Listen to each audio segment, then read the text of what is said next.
अक्टूबर 2023 के आदेश 9 अक्टूबर 2023 के आदेश पर रोक लगा दी गई। इन प्रोजेक्ट्स का ऑडिट बंद कर दीजिए और यह भी कहा गया कि जो फील्ड ऑफिसर ये ऑडिट कर रहे थे उनको बाकी ऑडिट में लगा दीजिए। आपकी जानकारी के लिए दो बातें यहां पर बता दूं। सीएजी दो तरह का ऑडिट करता है। एक ऑडिट जो कि रोजमर्रा के खर्चे, रोजमर्रा की आमदनी, उसके बेसिस पर सरकार के फंड आते हैं, उसके बेसिस पर सर्टिफिकेशन आता है, वर्ल्ड बैंक के सर्टिफिकेशन आते हैं, डिजास्टर मैनेजमेंट का पैसा आता है। एक वो ऑडिट होता है, वो फाइनेंशियल ऑडिट होता है, वो कंप्लायंस ऑडिट होता है और वो हेडक्वार्टर रिलेटेड वर्क होता है। तीन तरह के ऑडिट होते हैं। ये रोजमर्रा के खर्चे, फाइनेंशियल ऑडिट, कंप्लायंस ऑडिट और हेडक्वार्टर रिलेटेड वर्क ऑडिट, ये रोजमर्रा के खर्चे देखते हैं। क्या खर्चा हुआ, क्या आमदनी हुई, सरकार का सर्टिफिकेशन क्या होना चाहिए उस खर्चे के आधार पर, वर्ल्ड बैंक की रैंकिंग, आरबीआई फंड कैसे रिलीज करे राज्य सरकारों को। एक ऑडिट ये होता है और ये ऑडिट सामान्य ऑडिट है और ये ऑडिट कभी रोका नहीं जा सकता है, क्योंकि अगर ये रुक जाएगा तो मुख्यमंत्री या मुख्य सचिव आगे जाकर ये कह सकते हैं कि इसके कारण हमारे फंड रुक गए, इसके कारण हमारा डिजास्टर का पैसा नहीं आया, इसके कारण हमारे पास आज पैसा नहीं है तनख्वाह देने को भी। एक ये ऑडिट होता है, ये सामान्य ऑडिट है, इसमें कोई असहज सच सामने नहीं आता है क्योंकि इसमें कुछ असहज होता भी नहीं है। लेकिन दूसरा ऑडिट जिसका मैंने अभी जिक्र किया, performance audit, state specific compliance audit और थीमेटिक ऑडिट, ये चूज किया जाता है हम किस प्रोजेक्ट का ऑडिट करेंगे, हम किस बेसिस पर इसका ऑडिट करेंगे, इनको ऑडिट करके हमें क्या पता चलेगा। और यह बड़ा ऑडिट होता है। इस ऑडिट में अनियमितताएं, इस ऑडिट में घपले, इस ऑडिट में घोटाले, इस ऑडिट में बड़े परेशान, दिक्कत करने वाले असहज सच, वो सब सामने आते हैं। असल में इस ऑडिट में सरकार की पोल खुलती है और सरकार शर्मिंदा भी होती है।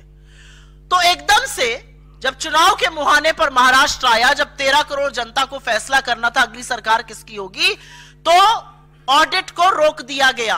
यह प्रोजेक्ट स्पेसिफिक होता है और इसका चुनाव भी सीएजी बड़े तरकीब से करती है। सीएजी देखती है, यह प्रोजेक्ट आइडेंटिफिकेशन कहा जाता है।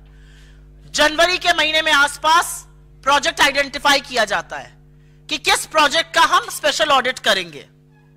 वो पीडब्ल्यूडी रिलेटेड हो सकता है, वो हेल्थ रिलेटेड हो सकता है, वो किसी भी डिपार्टमेंट रिलेटेड हो सकता है, लेकिन ये स्पेशल ऑडिट होता है। जनवरी के महीने में ये डिसाइड होता है कि किन प्रोजेक्ट्स का आइडेंटिफिकेशन होगा। उनका डिसीजन करने के बाद उस पर ऑडिट शुरू होता है।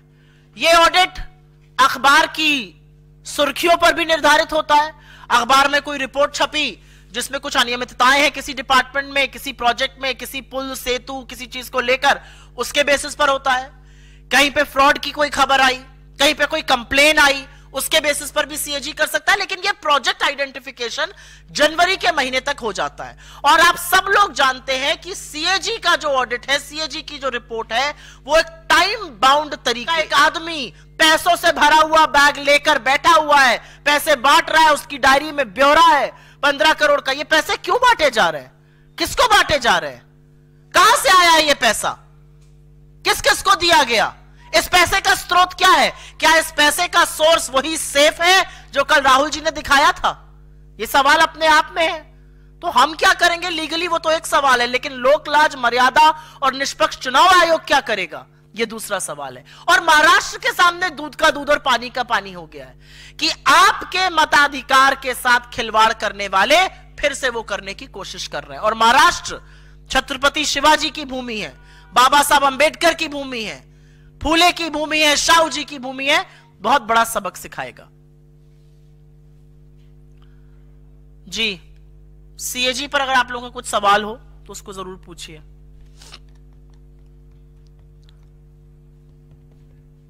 और कोई सवाल? तावड़े जी पर तो मैंने बोल दिया। इसमें लगाकर यह बोल देना पड़ा कि यह काम स्थगित करिए और इन फील्ड ऑफिसर्स को जो साधारण ऑडिट है उसमें लगा दीजिए। ऐसे कौन से प्रोजेक्ट्स थे? हमारी जानकारी के अनुसार उसमें समृद्धि प्रोजेक्ट है, उसमें पीडब्ल्यूडी से काफी रिलेटेड प्रोजेक्ट्स हैं, लेकिन हमें यह नहीं पता कि किन किन प्रोजेक्ट्स को यह ऑडिट स्टॉप किया गया। लेकिन सवाल तो यह है कि इतने लेट 10 महीने बाद जब रिपोर्ट बिल्कुल तैयार थी, आपने किस प्रोजेक्ट का ऑडिट और किसके कहने पर बंद किया? तो इसमें कुछ सवाल हैं, और सवाल यह है कि महाराष्ट्र में सीएजी का ऑडिट क्यों रुका? महाराष्ट्र में सीएजी का ऑडिट रोकने के पीछे क्या कारण था? महाराष्ट्र में सीएजी का ऑडिट किसके कहने पर रुका? महाराष्ट्र के सीएजी ऑडिट रुकने से वो कौन से असहज सच थे, वो कौन सी अनियमितताएं थी, वो कौन से घोटाले थे, वो कौन से घपले थे जिन पर पर्दा डाला गया? 50 खोखे एकदम ओके वाली सरकार की वो कौन सी काली करतूतें हैं, और उनको बचाने की कुत्सित प्रयास क्यों और किसने किया? क्या महाराष्ट्र को यह जानने का हक नहीं है कि किसी प्रोजेक्ट की लागत क्या है, उसका कॉस्ट ओवररन कितना है? 100 करोड़ लागत है, वो 150 करोड़ पे क्यों बन रहा है? उसमें किसने पैसा खाया, पैसा कहां गया, किसने घोटाला किया, किसने घपला किया? क्या महाराष्ट्र की जनता को चुनाव के पहले यह सच जानने का हक नहीं है? सवाल इस बात का है। महाराष्ट्र की जनता को उनके वाजिब हक से वंचित क्यों रखा गया? और यह कौन नहीं जानता है कि महायुति की सरकार ने किस किस तरह के घोटाले, किस तरह के घपले, किस तरह का भ्रष्टाचार सत्ता काबिज करने के लिए, सत्ता में बने रहने के लिए, सत्ता हासिल करने के लिए किया? यह क्यों ना मैं इस मंच से कहूं कि यह चोरी की सरकार जो विधायकों की नीलामी, उनकी खरीद फरोख्त से बनी थी, उसमें यही सबसे पैसा लूट खसोट करके लगाया गया था। ये जो विनोद तावड़े पैसा बांटते घूम रहे हैं, वोट पड़ने के कुछ घंटे पहले बीजेपी के राष्ट्रीय महासचिव, वो इन्हीं घोटालों से पैसा निकला है, और इन घोटालों पर पर्दा डालने का काम किया गया है। सीएजी को किसने बाध्य किया कि सीएजी ये घोटाले ना दिखाए? सीएजी को किसने बाध्य किया कि रिपोर्ट जब अपने बिल्कुल फाइनल फ्रूशन तक आ गई थी, इसको बंद कर दिया जाए? और जैसा कि मैंने शुरू में कहा, चुनाव आयोग एक निष्पक्ष संस्था है। 1000 करोड़ रुपए का पैसा इस बार बरामद किया गया है महाराष्ट्र और झारखंड से, जो 2019 के मुकाबले 7 गुना है। तो यह क्यों ना पूछा जाए कि इन प्रोजेक्ट्स का हवाला देकर काली करतूतों को छुपाने का काम किसने किया, क्यों किया, क्या घोटाले छुपाए गए? I will very briefly make a statement in English. You have already seen a video of Vinod Tawade. He is the National General Secretary of the BJP. He was found in Virar east of Mumbai. He is not a voter of there. He has no business to be there. According to the rules and regulations, no outsider can be in a constituency which is going to voting. What was he doing in a hotel in Virar East with 5 crore rupees in cash and a diary that has entries of almost 15 crore rupees? Who was he distributing this cash to? Why was this cash being distributed? Why is the Election Commission quiet up until now, at least when I came in to do this press conference? We have seen the kind of money power that has been put to abuse in the Maharashtra Assembly elections. We have seen the kind of money that has exchanged hands.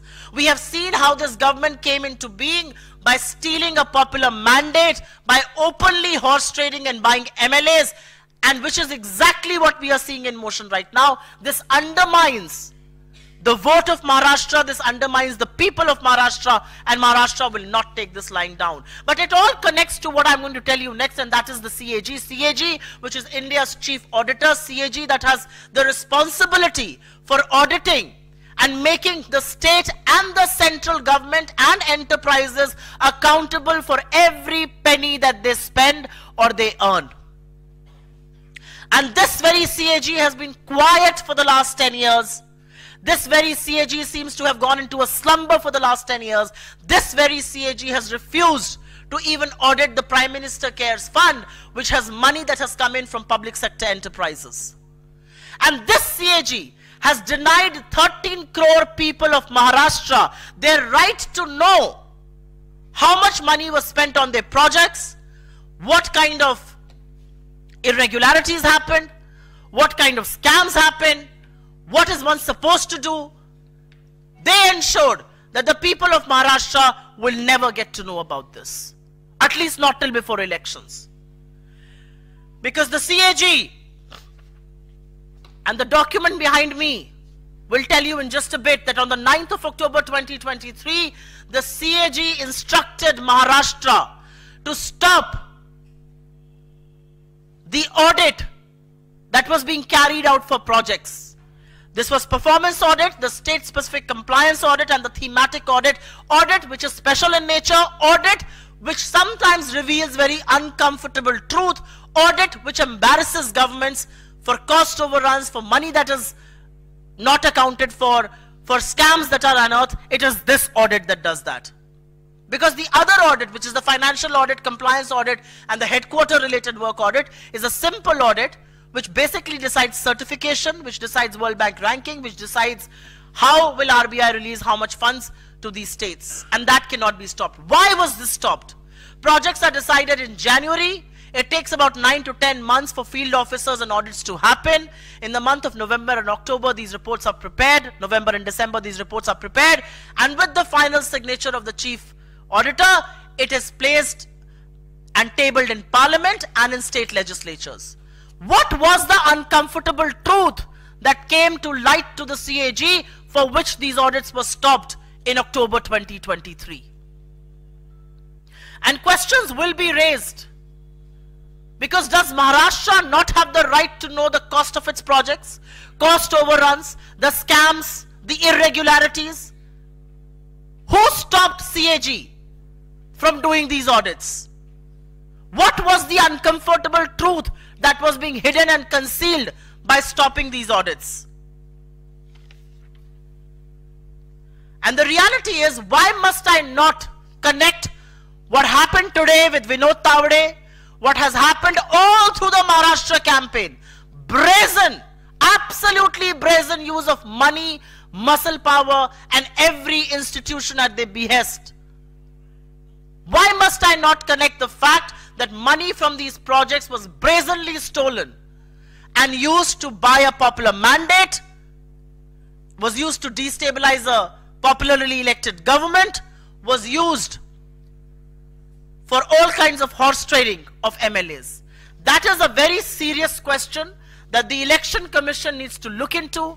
The Election Commission can no longer look the other way. An office bearer, and no less than the National General Secretary of the BJP, has been caught red-handed with wads of cash around him. The Election Commission cannot be a mute spectator. It needs to act. It needs to show that it's independent. And that's what we demand from this very platform. आपके सवालों का स्वागत है. अगर सवाल इसी से जुड़े रहे तो मैं अनुग्रहित रहूंगी. आप बैकग्राउंड चेंज कर सकते हैं. जी.